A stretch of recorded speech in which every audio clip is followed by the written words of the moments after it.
welcome yet again to Just in Time for Coffee. I am Justin.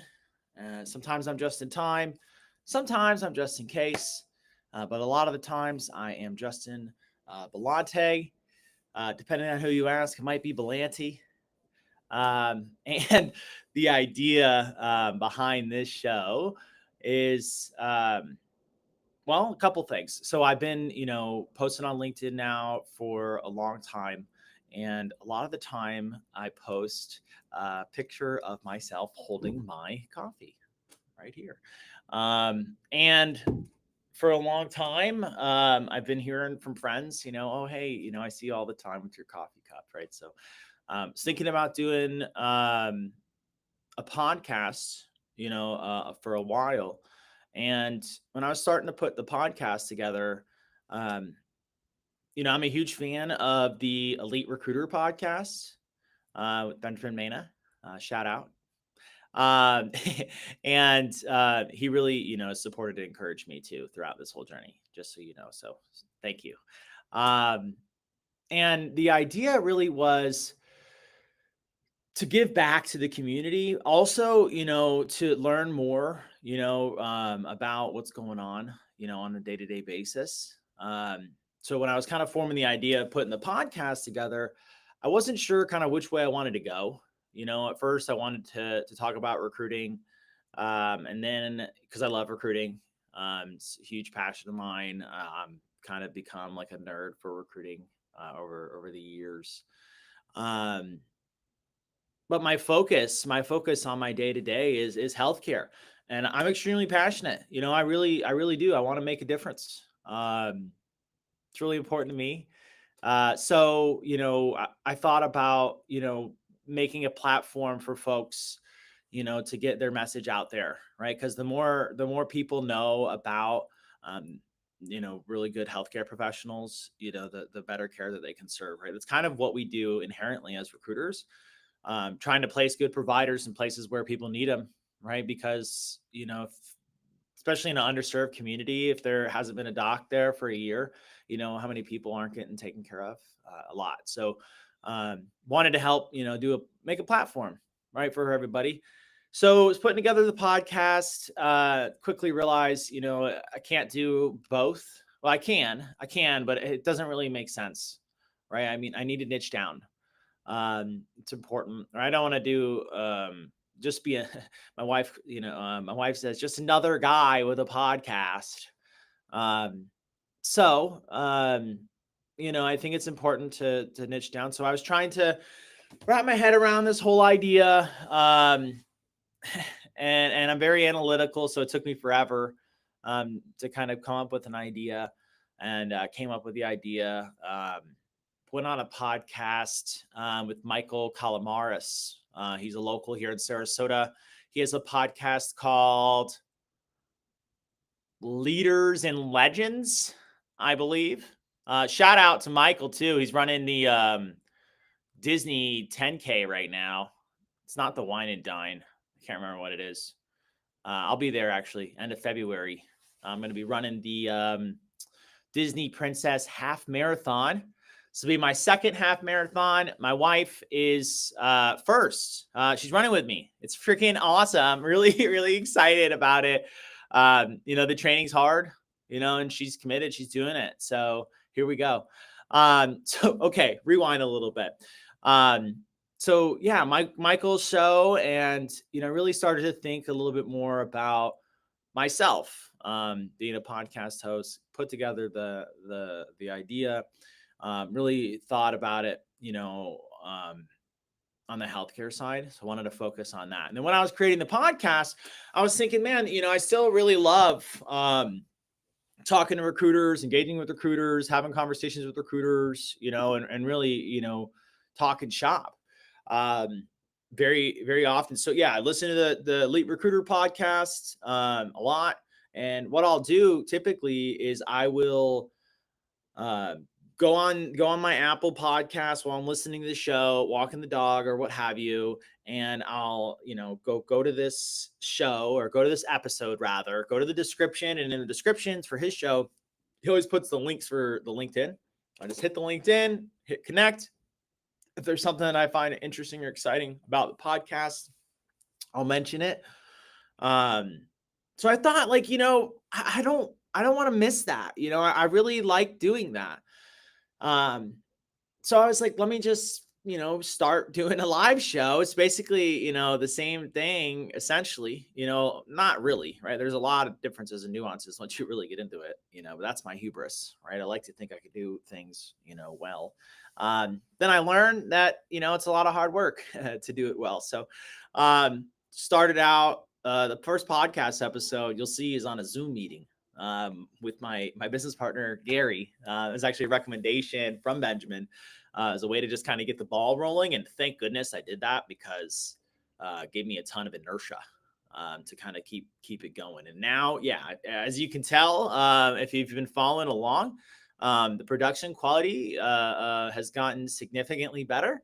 Found out you can use your iPhone connected to your MacBook and get up to 4K 60 frames per second quality video. So that was super cool.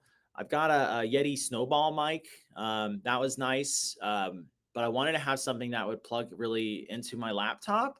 I can also plug it into my cell phone too. So this is a Rode Pod mic. This thing's sick. Really liking this condenser mic. It's also been cool because we upgraded essentially our technology for Zoom meetings as well. So that's super cool.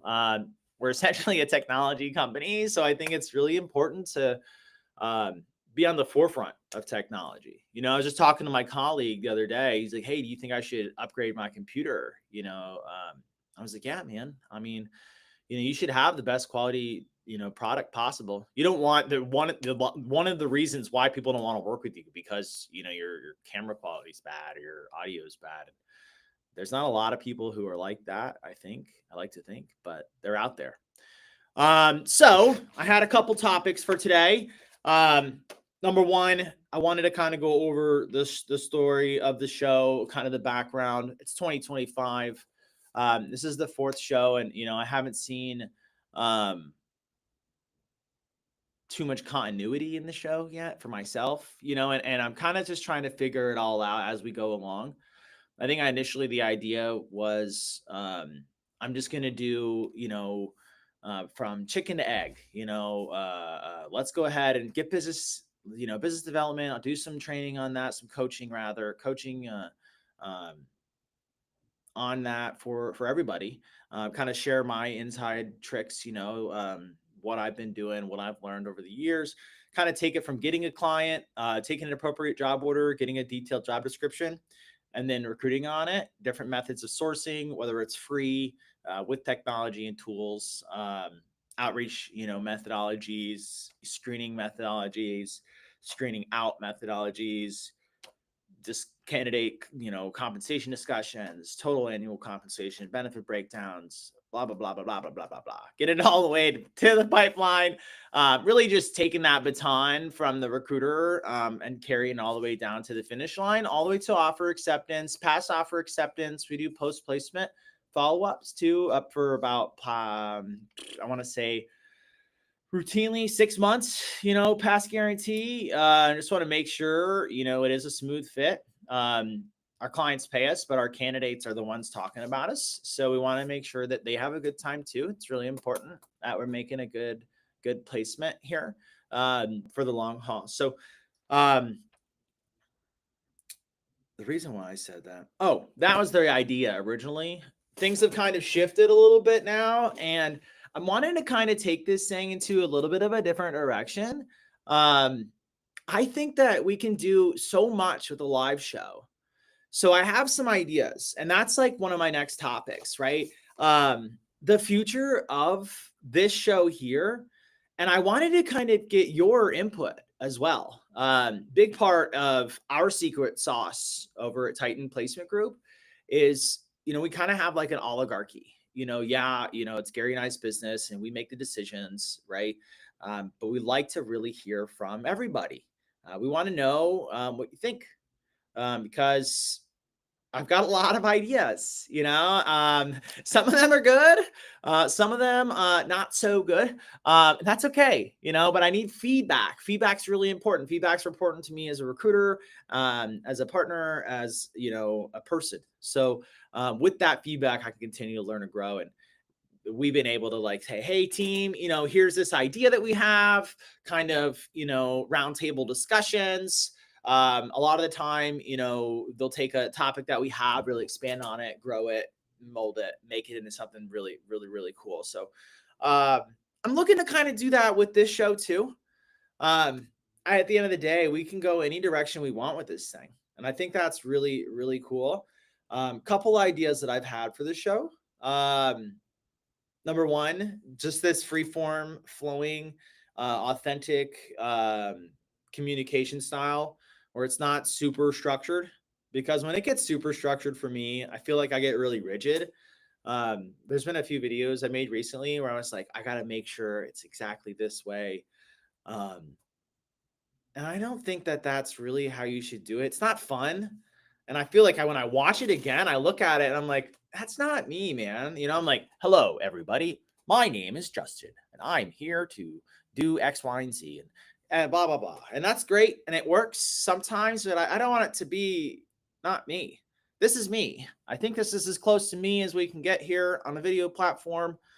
Um, so that's what I think is going to be important. So I want to do more of this free form, flowing content, where I can just speak openly. Really do love the idea of doing more Q&A. I think that's something that has been important to me, um, because there has been people who answered my questions, throughout my career. There's plenty of people out there who have taken their time, that they didn't have to take, to help me out, to provide me with additional skills, tools, training, mentoring, coaching, you name it, to be better as a human being and as a recruiter, as a salesman, as an entrepreneur, you name it. And I want to be able to do that for somebody, right? And I think the reality is, thinking about something I heard this morning. And the reality is, if one person is here, one person listens, and it helps one person today or tomorrow or next week, next year, I think that's the key here. So if I can get into a good Q&A, I might open the floor. Feel free to, if you guys ever have any questions, my email's justin@titanplacement.com. Send me an email with any questions you have for the show. Put in the subject line, just in time recruiting, just so that way I know. Oh no, hello. Just in time for coffee. Hey, that was going to be another rough draft of the show here. Can't be just in time for coffee without having a sip of coffee. Oh, and the reason why coffee,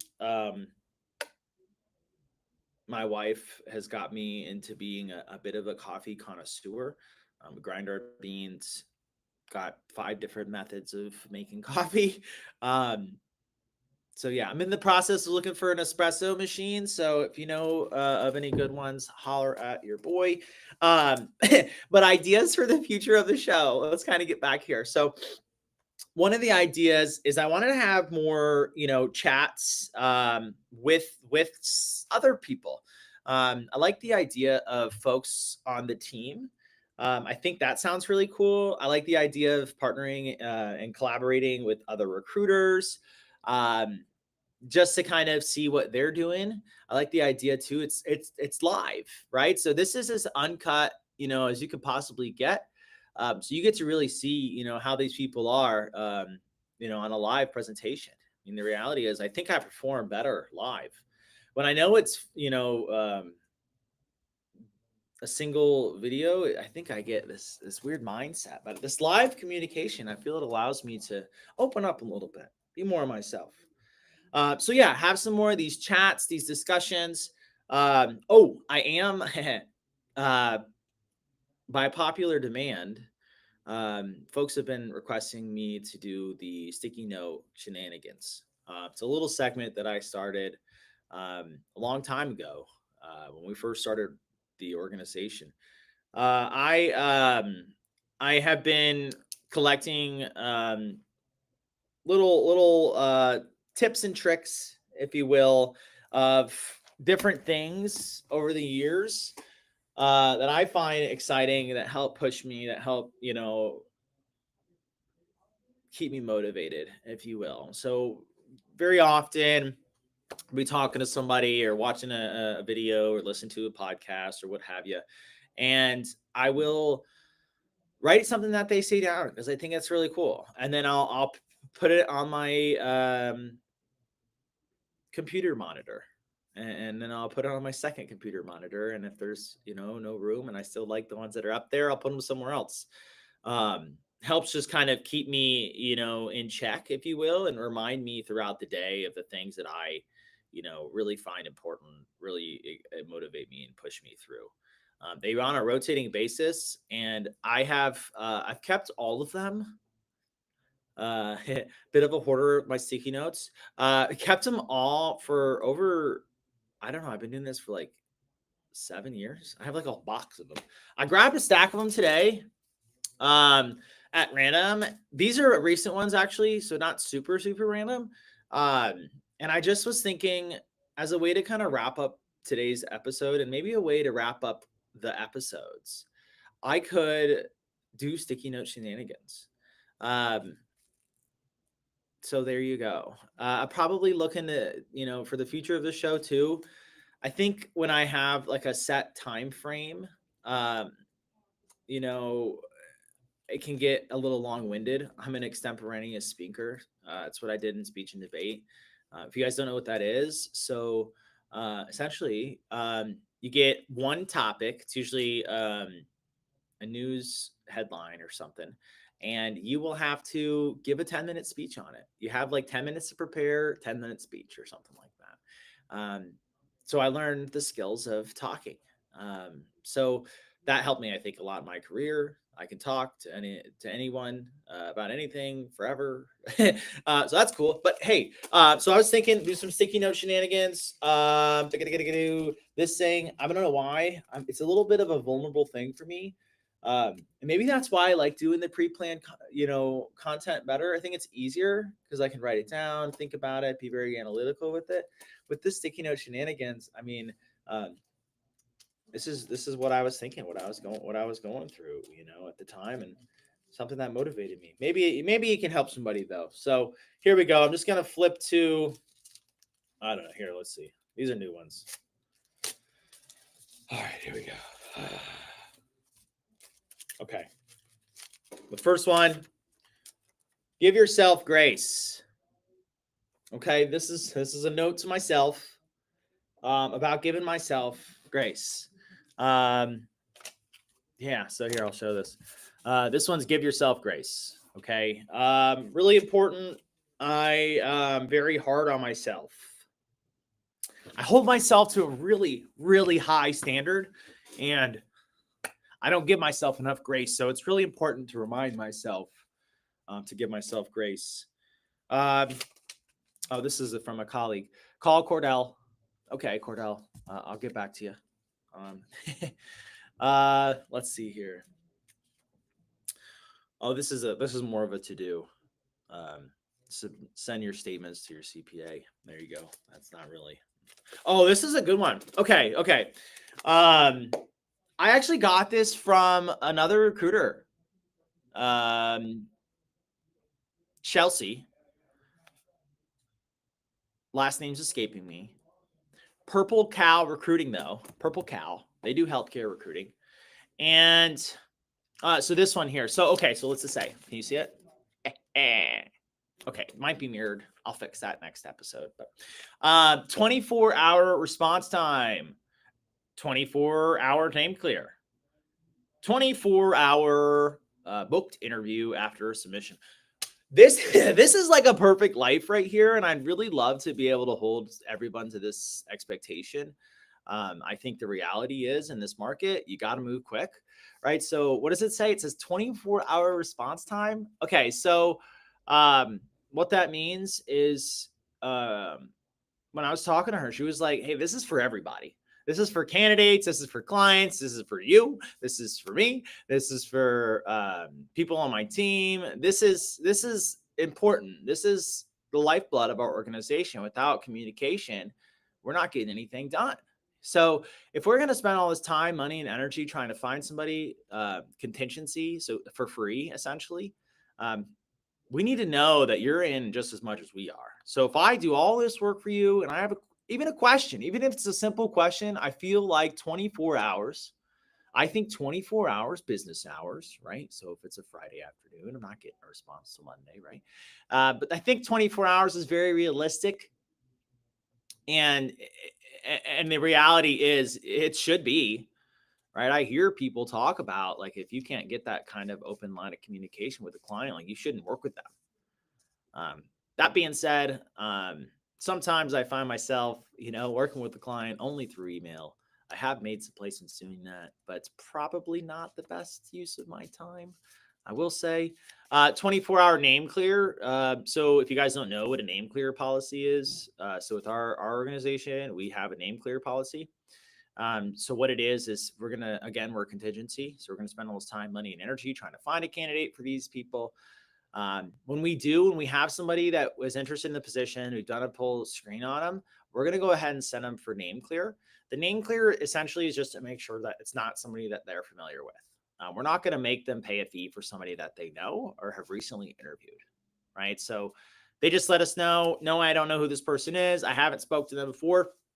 And then we'll send their name in, or we'll present them for consideration rather. So do our little profile, jazz them up, put a little sizzle. That's what we call it. Sizzle it up, like sizzling some bacon. So yeah, 24-hour name clear. So yeah, if I'm finding somebody for you, I send the name for clearance. I need a name back. I need a clearance. Yes or no. It's just a yes or no. Shouldn't be too difficult. All you have to do is check your ATS, check your email, or wherever you host those interviews to see. And then, yeah, booked interview within 24 hours of submission. I think that makes sense too. You've already identified that this is not someone you've spoken to. I heard Rich Rosen say, we don't send resumes to interview, right? We don't send resumes to review. Rather, we do not. Here, let me record this. Actually, we do not. Oh, that's a clip that I started. Here, we'll start another. We do not send resumes to be reviewed. We submit qualified, interested, and available candidates to interview, right? That's the reality of what we do. Okay, so I need a booked interview pretty quick. If I send someone over to you, so this is our process. My whole team decided they're going to screen the candidate. They're going to make sure they're a good fit, right? Then they're going to send it to me. I'm going to send it for clearance. Before we submit, normally I'll do another deep dive on them. I'll screen them again, look at their resume, look at the notes, make sure everything lines up. Usually I have a few questions, then I'll get them over to the client. So at that point, I feel like we've all done a lot of work. We've invested a lot of time, money, and energy in this, and they've already said, yes, I think that you're good at what you do, so I'm going to work with you. So I think that they should talk to them. What we'll do, on our end, what we try and do is we say, our goal is to send you someone who's a 70% or better. Right? That's the goal, right? However, the market bears what the market bears, based on what your expectations are, what you're willing to pay, what the benefits are, the duties, responsibilities. You put all that together. And if we're able to find a 70% fit, great. If we're not, then hey, I'll send you what we can find at the time. It might take time, right? Recruiting's sometimes about time. That's why they call me just in time. No. But the reality is, you got to get moving on these people. Got to get moving. All right. I guess we'll do a couple more and then we'll wrap it up. All right. I like this sticky note shenanigans thing. This is cool. Keep in mind, any questions you guys have, feel free to shoot them over. You can either email them to me or you can drop them in the chat, whatever works best for you. Licensed clinical social worker. It's just a note for myself. These are interview times for a candidate. I don't know how they made it in here. I got it booked and he did well. He interviewed on the 7th at 3:00. I circled it. And they want to interview him. Actually, I sent him in for a director of operations position, and he's so dang good that they want to hire him or consider him for the chief operations officer position or operating officer. Oh, hey, this is kind of related. This is my my direct line. I'm transitioning right now from leaving my the company's number, the 941-269-1000 number or 1000, to leaving my direct line on every call. I feel like I've heard a lot of discussions about this recently, and I'm gonna give it a shot. So 941-867-7745. That's my direct line. Oh, yep. Here's another one just for me to remember again. 941-867-7745. Oh, this is cool. Okay, so this one, I'm really liking this one right now. I'm going to go ahead and clip this real quick too. Booyah. This is sick. So, recruiting malpractice, right? This was a conversation that was had, and I think it works really well in my industry, healthcare, because we just had a discussion. Rob and I had a discussion yesterday. You know, at the end of the day, he was a little frustrated, and I walked over. I was like, "What's up, man?" And he said, basically, a client, he's sick of clients, you know, that you've been following up on for a long time. They finally write back to you, and they say, you know, send me an agreement. You know, for a long time, a book that I read said if you don't send an agreement, they don't have anything to sign. So you have to send them something to sign, right? They asked you to send them something, you got to send them something. That's what the book said. And I love that idea, right? And the idea is cool. I didn't get a whole lot of returned agreements that way. Maybe a couple since we started Titan Placement Group. But the idea was that if you're sending the fees, essentially they're just budget shopping you. They're just looking at all the other organizations, deciding if you're a good fit or not based on, you know, how much you charge, which I think is crazy. Like, can you, and I said this to my you know, colleague, can you go to CPA necessarily, don't tell them anything about your business and say, what's your rates? Can you go to a roofing company and say, how much is my new roof gonna be? Without, you know, having them come over and check some stuff out? No, right? So the reality is, what I'm trying to work on, that's why I wrote it down, is talking about recruiting malpractice. So when somebody asks me for a fee, I can say, well, we have standard fees. So there's a couple of different ways I can go about it. Hey, we have a standard fee structure. You know, our fees are based on the scope of your needs. You know, if you're going to give me one job to work on, probably want to stay close to our standard fees. Giving us some other jobs to recruit on, you know, we can have a discussion. But the idea is that, hey, I can't give you a fee structure. That would be recruiting malpractice, right? Until I have an understanding of what you need, what your challenges are, what you're looking for. I can't do that, right? And same thing goes when they say, hey, can you send me a candidate? It's like, it's not like I have these people in my back pocket. You know, sometimes I do actually. But if your salary is not competitive to what they're looking to make, if the benefits aren't as good as what they currently have, if the commute is further away, if the commute's driving to multiple locations, if they're not reimbursed for mileage, you know, these are all things that are really taken into consideration. And it would be recruiting malpractice for me to just send somebody's resume over to you without having a conversation with them about the job. That's a waste of your time, my time, and everybody's time. So there you go. Wow. I like it. Sticky note shenanigans. We're bringing it back, guys. There we go. Well, thank you. I'm going to be heading over to recruiting. I'm going to be filming a podcast episode. Really cool podcast episode. I'm filming an episode with a psychologist. Really cool stuff. He works with high performers. Keep an eye out for that one. So thanks again, guys. Really appreciate it. I think this thing's coming together really, really nice. So thank you. Kudos to everybody. Hope you have a great day. Happy hunting. Bye-bye.